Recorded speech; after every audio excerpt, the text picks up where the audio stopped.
All right, so I don't know if you realize it or not, but since the summer began for the last couple of weeks, we've been on a road trip with Jesus and his disciples. Now, I could argue we probably could have gone on that road trip a lot quicker this morning, but that's okay. It's good to be here. Summer is often full of road trips, right? We call them road trips, we call them vacations, we call them adventures. And the adventure that we've been on in the last couple of weeks is an adventure with Jesus in terms of proclamation and what we also call in the life of the church discipleship, or following Jesus, or even what it means to follow Jesus. Jesus has just told those folks that follow him, these 12 disciples, that they are to go out and to share this gospel message, this good news, by casting out these unclean spirits and healing every kind of disease and sickness.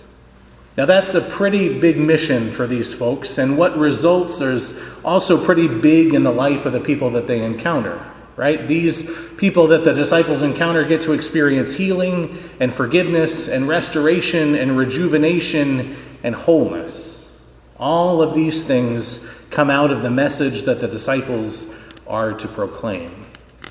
And Jesus sends these disciples out for this road trip or this adventure or in proclamation, but he doesn't quite send them out like your mom or dad or grandma would send you out from their house.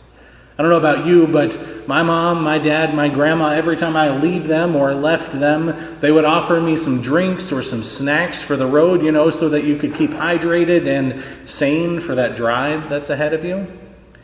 Now, Jesus doesn't quite send the disciples out. My grandma would be famous for giving me pretzel rods and a juice box. But Jesus doesn't quite send the disciples out with pretzel rods and a juice box. In fact, Jesus sends the disciples out with authority, the same authority that God has handed down to him from the Sermon on the Mount at the end of chapter 7. Authority is one of those really good gifts. It's almost as good as a Coke and some cookies for the road trip, but there are also other things that you need for this road trip. You need food, you need clothing, you need shelter, you need shoes, maybe even a car might help. But here's the striking thing about Jesus sending out the disciples. They are to go with only the clothes that they're currently wearing. That's it. No extra tunic, no money, no food. The only thing they have to rely on is the kindness of strangers. Hospitality is their only provision. Jesus here is sending out the disciples with a sense of dependency.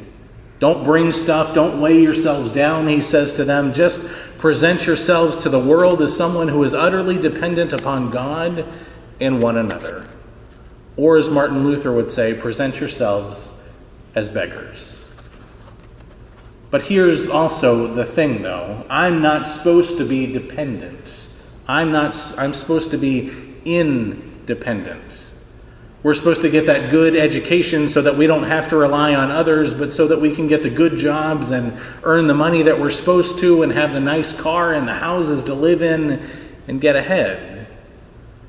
This weekend, we're celebrating Independence Day in our culture, where we fought for the right to go at it on our own and say thanks, but no thanks, Great Britain. Dependence isn't a Western cultural mindset. It's not something that comes easy or natural to us. It's foreign, it's weird, and it's really sometimes uncomfortable. But maybe Jesus is asking us on this road trip to reclaim a sense of dependence for the sake of the kingdom of God. See, according to Jesus, dependence for the disciples means presenting the message about freedom and restoration to other people who actually have to receive it from them. For people to actually receive that message, they actually have to receive the emissaries or the messengers delivering it to them.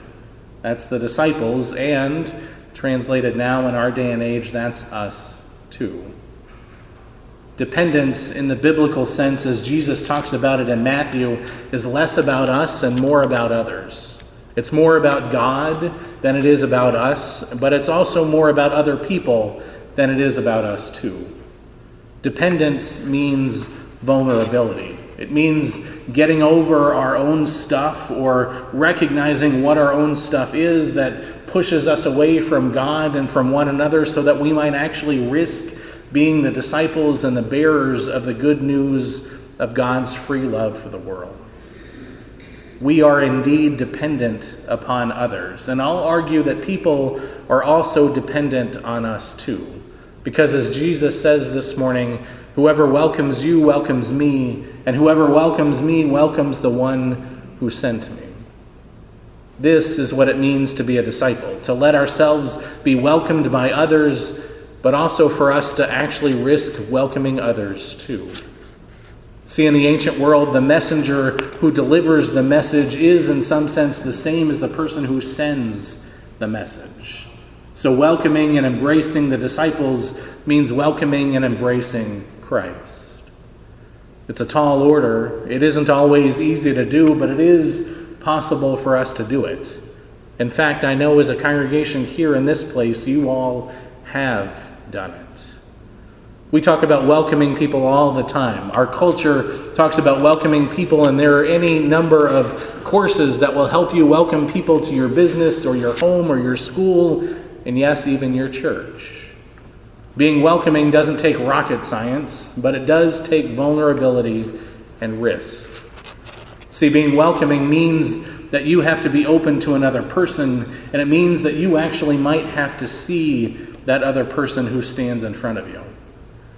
Welcoming someone sometimes means that we have to get over ourselves, that we might have to get over our feeling that we have to be 100% comfortable all the time, and that we might actually have to challenge ourselves to see how this other person might have something to offer to us, to our world, even to our church. And I mentioned that you all have already done that. You all have welcomed people to be a part of this community of faith, but you've also welcomed different folks as well.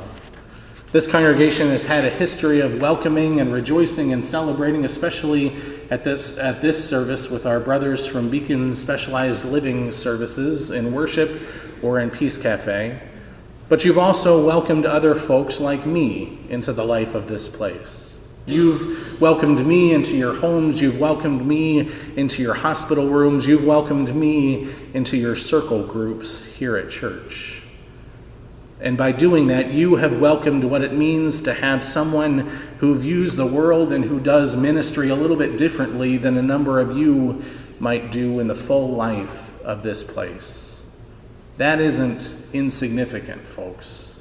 You have done what a lot of congregations and a lot of individual people in the world wouldn't do. You've welcomed the blind, now pirate-looking pastor dude among you. You've stepped up to the plate to help with transportation and for reading for me when I can't do it for myself anymore. And in welcoming me, you've welcomed the marginalized and those who are on the fringes of normal. And when you've done that, dear friends, you've welcomed Jesus. So I want to say thanks for that welcome and for helping me to feel a part of this community in ways that I might not have been otherwise. Please know that you have provided significant hospitality to me, and I hope that together we keep on doing that for other people. Because the thing about what Jesus says this morning is that although welcoming others isn't rocket science, it doesn't also have to be heroic. Did you catch that part in the middle of the gospel when Jesus says, "Whoever even gives a cup of cold water to one of these little ones in the name of the disciple, truly I tell you, they will not lose their reward"? It isn't just faithful disciples who will be rewarded, but all of those people who welcome them as well. All you have to do is even give a cup of water. It really is that simple. Once you do that, you're drawn into the mission of the disciples, but then also into the mission of Jesus himself. And so all we have to do is continue doing what we're already doing and continue to look out for the least of these and the forgotten. So come and eat or walk with kids in our community at Vacation Bible School. Come and figure out how all this unfolds and sing with the group in the fall that provides some time with the residents of River Ridge Assisted Living Center. Volunteer as a Kids Hope mentor when it settles back up in the fall. provide a meal or some cookies or even a pie to someone who's going through a rough time, or keep in touch with someone who has recently lost someone close to them to death. Give people a smile or a handshake or a hug, or make eye contact with them with no barriers in front of you. Get real with them. Buy some fair trade coffee in our gathering space and help make the day and the dreams of a third world coffee farmer brighter and an actual reality.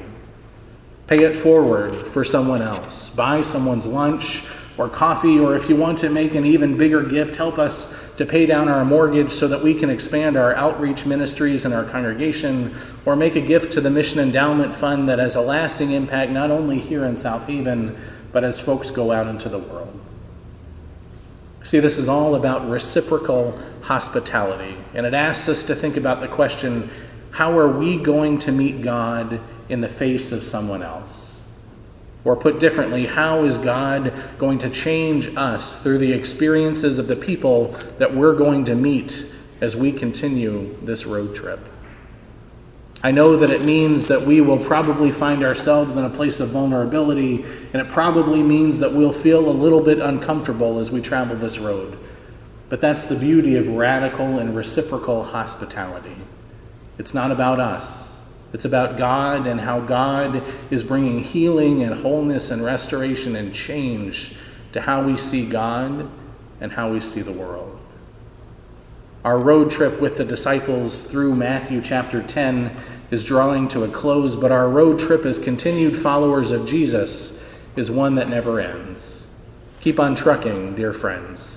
Don't be afraid of the adventure. And when times get tough, remember Jesus' words. Whoever welcomes you welcomes me.